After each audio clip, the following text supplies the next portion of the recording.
AIIMS ಕಿಚನ್‌ಗೆ ಸ್ವಾಗತ. ಇವತ್ತು ತುಂಬಾನೇ ಸುಲಭ. ಇವತ್ತು ಒಂದೆಲಗ ಸೊಪ್ಪನ್ನು ಉಪಯೋಗಿಸಿ ಒಂದು ತಂಬುಳಿ ಮಾಡ್ತಾ ಇದ್ದೀನಿ. ತುಂಬಾನೇ ಆರೋಗ್ಯ ಇದು. ಮಕ್ಕಳಿಗಂತೂ ತುಂಬಾನೇ ಉಪಯುಕ್ತ. ಈ ಥರ ಸೊಪ್ಪು ಎಲ್ಲಿ ಕಂಡ್ರೂ ಕೂಡ ಬಿಡಬೇಡಿ. ಈ ಸೊಪ್ಪನ್ನು ನಾವು ದಿವಸ ಒಂದು ಎಲೆನಾರು ಮಕ್ಕಳಿಗೆ ತಿನ್ನಿಸ್ಬೇಕು. ಆದರೆ ಮಕ್ಕಳಿಗೆ ತಿನ್ನಿಸೋದು ತುಂಬಾನೇ ಕಷ್ಟ. ಸೊಪ್ಪು ತರಕಾರಿ ಅಂದರೆ ಮಕ್ಕಳು ಹಿಂದೆ ಸರಿತಾರೆ.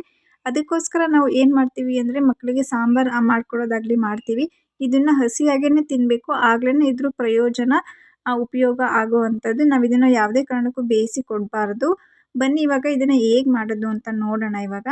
ನಾನಿಲ್ಲಿ ಕಾಯಿ ತಗೊಂಡಿದ್ದೀನಿ, ಹಸಿ ಕಾಯಿ ತುರಿ ತಗೊಂಡಿದ್ದೀನಿ ಮತ್ತು ಹಸಿರು ಮೆಣಸಿನ್ಕಾಯಿ ತಗೊಂಡಿದ್ದೀನಿ. ನಿಮಗೆ ಖಾರಕ್ಕೆ ಎಷ್ಟು ಬೇಕೋ ಅಷ್ಟು ಹಾಕ್ಕೊಳ್ಳಿ. ನೆಕ್ಸ್ಟ್ ಇಲ್ಲಿ ಒಂದೆಲಗ ಸೊಪ್ಪನ್ನು ಹಾಗೇ ಹಾಕ್ಕೊತಾ ಇದ್ದೀನಿ. ಮಿಕ್ಸಿಲಿ ಗ್ರೈಂಡ್ ಮಾಡ್ಕೊಬೇಕು. ಇದನ್ನು ಸ್ವಲ್ಪ ನೀರನ್ನು ಸೇರಿಸ್ಕೊಂಡು ಗ್ರೈಂಡ್ ಮಾಡ್ಕೊಳ್ಳಿ. ನುಣ್ಣಗೆ ರುಬ್ಕೊಬೇಕು. ಮಕ್ಕಳಿಗೆ ಬಾಯಿಗೆ ಸಿಗಬಾರ್ದು, ಅದಕ್ಕೋಸ್ಕರ. ಈಗ ಅದನ್ನು ನುಣ್ಣಗೆ ರುಬ್ಕೊಂಡಾಗಿದೆ. ಇವಾಗ ಇದಕ್ಕೆ ನಾನು ಮೊಸರನ್ನ ಸೇರಿಸ್ಕೊತಾ ಇದ್ದೀನಿ. ಹುಳಿ ಮೊಸರು ಹಾಕ್ಕೊಂಡಷ್ಟು ನಮಗೆ ತುಂಬಾ ಚೆನ್ನಾಗಿರುತ್ತೆ. ಅಥವಾ ಮಜ್ಜಿಗೆ, ಹುಳಿ ಮಜ್ಜಿಗೆ ಇದ್ರೂ ಕೂಡ ಹಾಕ್ಕೊಳ್ಳಿ. ನಾನಿಲ್ಲಿ ಮೊಸರಿತ್ತು. ಹುಳಿ ಮಜ್ಜಿಗೆ ಆದರೆ ಮಕ್ಕಳಿಗೆ ತುಂಬ ಇಷ್ಟ ಆಗುತ್ತೆ. ಅದಕ್ಕೋಸ್ಕರ ನಾನಿಲ್ಲಿ ಮೊಸರು ಹಾಕ್ಕೊತಾ ಇದ್ದೀನಿ. ಅದನ್ನೇ ಮಿಕ್ಸಿ ಜಾರ್ಗೆ ಹಾಕ್ಕೊಂಡು ಒಂದು ಸುತ್ತು ಹಾಗೇ ಒಡಿಸ್ಕೊತೀನಿ ಅಷ್ಟೇ. ನಿಮ್ಮಲ್ಲಿ ಮಜ್ಜಿಗೆ ಇದೆ ಅಂದಾಗ ಮಜ್ಜಿಗೆನೂ ಕೂಡ ಹಾಕ್ಕೊಬೋದು. ಇಲ್ಲಿ ಒಂದು ಸ್ವಲ್ಪ ರುಚಿಗೆ ತಕ್ಕಷ್ಟು ಉಪ್ಪನ್ನು ಸೇರಿಸ್ಕೊಂಡು ಗ್ರೈಂಡ್ ಮಾಡ್ಕೊತೀನಿ ನಾನು. ನೋಡಿ ಇವಾಗ ರೆಡಿಯಾಗಿದೆ. ಇದನ್ನು ನಾನು ಒಂದು ಪಾತ್ರೆಗೆ ಹಾಕ್ಕೊತಾ ಇದ್ದೀನಿ. ಇದು ಸ್ವಲ್ಪ ಗಟ್ಟಿಯಾಗೇ ಇರಬೇಕು, ಜಾಸ್ತಿ ನೀರನ್ನು ಸೇರಿಸ್ಕೊಬಾರ್ದು.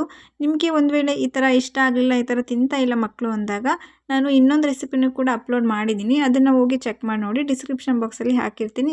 ಇವಾಗ ಒಗ್ಗರಣೆ ಹಾಕ್ಕೊತಾ ಇದ್ದೀನಿ. ಸ್ವಲ್ಪ ಎಣ್ಣೆಯನ್ನು ಸೇರಿಸ್ಕೊತಾ ಇದ್ದೀನಿ. ಎಣ್ಣೆ ಕಾದಾದ್ಮೇಲೆ ಸಾಸಿವೆ, ಅದಾದ ನಂತರ ಒಣಮೆಣಸಿನ್ಕಾಯಿ ಮತ್ತು ಕರ್ಬೇವಿನ ಸೊಪ್ಪು, ಹಸಿ ಕರ್ಬೇವಿನ ಸೊಪ್ಪು, ಒಂದು ಸ್ವಲ್ಪ ಅರಿಶಿನ ಹಾಕ್ಕೊತಾ ಇದ್ದೀನಿ. ನಿಮ್ಮ ಮನೆಯಲ್ಲಿ ನೀವು ಇಂಗನ್ನು ಉಪಯೋಗಿಸ್ತೀನಿ ಅನ್ನೋರು ಇಂಗನ್ನು ಕೂಡ ಸ್ವಲ್ಪ ಸೇರಿಸ್ಕೊಬೋದು.